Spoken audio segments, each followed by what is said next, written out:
When you're playing a shooter, the controls are everything.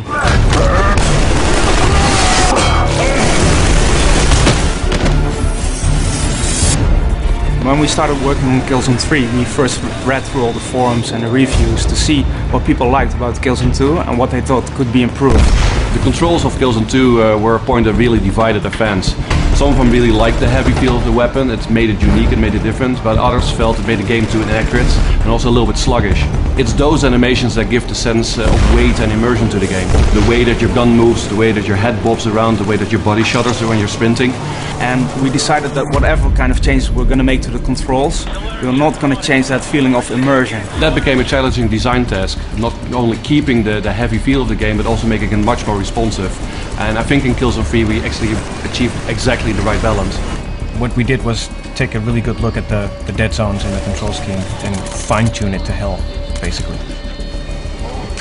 We came up with a system that we call brutal melee.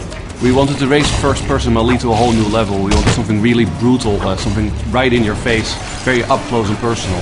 So the new system will allow you to do all these painfully unfriendly things to enemy characters, like stabbing them in the eye, slicing their throat, bashing their heads against pillars.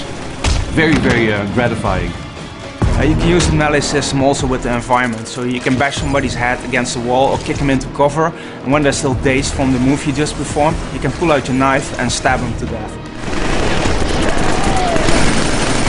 But we looked at ways to get the player more quickly into cover, so we came up with a slide mechanic. You can slide into cover, but you can also freeform slide.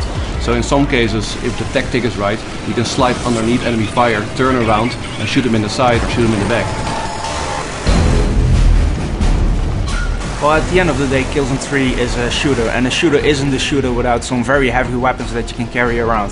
So for Killzone 3 we added a third weapon slot, and in this slot you can carry the most heavy weapons. The first Killzone had these really massive gyro-stabilized weapons, and that's something that we brought back for Killzone 3. So now we're giving the player a giant minigun that he can carry around, as well as the Wasp rocket launcher, which is a multi-rocket anti-vehicle weapon. What I'm most proud of for Killzone 3 is how all these new mechanics come together and work together really well.